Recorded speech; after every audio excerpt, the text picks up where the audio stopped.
Hello and welcome back to CEO.CA's coverage live from Beaver Creek 2024.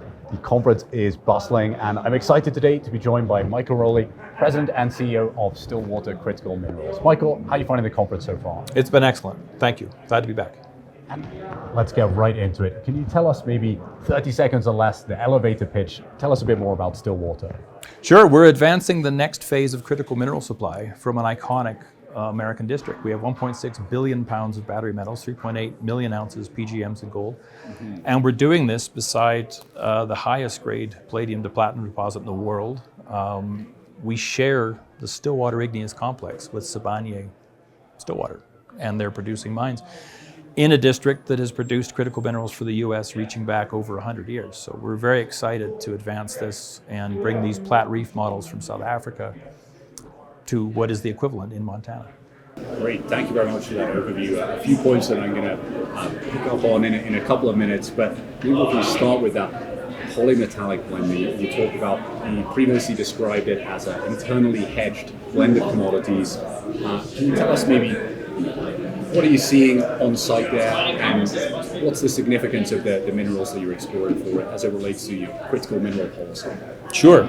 Well, it helps that we have 9 minerals that are listed as critical in the US. And we've met with the Department of Defense, the DOE, and frankly asked them which ones they want us to focus on. Right? Yeah. And they've told us nickel and cobalt primarily. Glencore and frankly us internally, we've always liked the polymetallic projects. Yeah. And if you look, a lot of the biggest and best mines globally are polymetallic. Retail investors don't always understand them. But it really helps to be internally hedged, to use the words that you referenced there. When one price is down, another is probably up, and you've got that hedge to protect you. That makes these large projects attractive. That makes the Platte Reef mines of South Africa attractive, and that is what we have in Montana. The key there is if you look at the magmatic deposits, you look at the nickel, copper, cobalt deposits, they're usually one flavor. They don't usually have significant PGMs, precious metals with them. At the other end of that magmatic scale, you've got PGM deposits that are very rich in PGMs and don't have much copper and nickel. It's really nice to have them balanced, as we do and as they do at our aspirational peers in South Africa. Fantastic. And you mentioned, right in the start, having some big neighbors. Can you walk us through the district there? What's the significance of the location where you're exploring? I can't say enough about the district. It's been marvelous to be working in an area that is pro-mining and has a history of mines. The Stillwater mine next to us was built in '86, East Boulder 2002, and then the Blitz extension in 2017. So this is an area you can build mines. Before that, the chrome mines in the 40s and 50s, and then the copper mines, actually on our ground, even in the late 1800s. The people are pro-mining, they get it, and Sibanye's Good Neighbor Agreement is a precedent setter for the industry on how to work in a local community. It makes my job easy. I've now got 8 letters of support. No negatives, I'm pleased to report. And that's been brilliant as we go forward on our government funding efforts in particular. Thank you so much for that overview. Can you tell us a bit more about the significance of where you're located? You're a historical mining district. What does that mean for you as a company? Oh, it's fantastic. I mean, we share the Stillwater igneous complex with a major, long history of mining in this district. It makes it very easy for me to go in. Sibanye-Stillwater, our neighbors' Good Neighbor Agreement is a precedent setter in the industry for how to work in communities. The rocks are famously well mineralized. They have some of the highest paying jobs in the state because of mining, and they know how to run mines smartly in the district. To have chrome mines from the 40s and 50s, and then PGM mines from the 80s through 2000s, and now that just makes it much easier for me.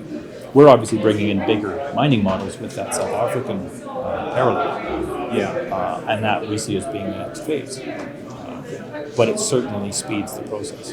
As DOE grants, obviously, you're getting an audience with the US government. Can you tell us a bit more about any other relationships you're pursuing there? Oh yeah, it's fantastic the amount the US government is subsidizing mining now. They recognize that they've offshored too much, not only manufacturing but also mining. We've got great geology in the US. Frankly, Canada and other jurisdictions are trying to keep up now. The DOE grants are just the beginning. The DOD will actually fund drilling feasibility studies. And we're seeing that now. They've written a number of large checks in matching grant funding. This is something that's very interesting to us. I've now met with both senators, both congressmen from Montana and the governor.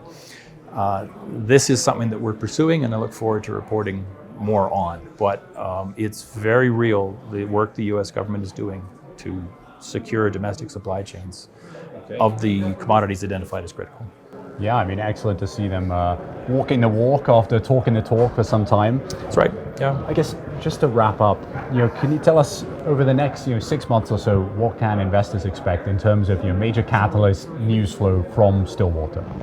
Sure, we're doing a lot of work. I mean, you wouldn't know it from the retail markets. The disconnect is profound right now in share prices. Gold prices are near record highs, and yet many mining stocks, especially the pre-production like us, are just down.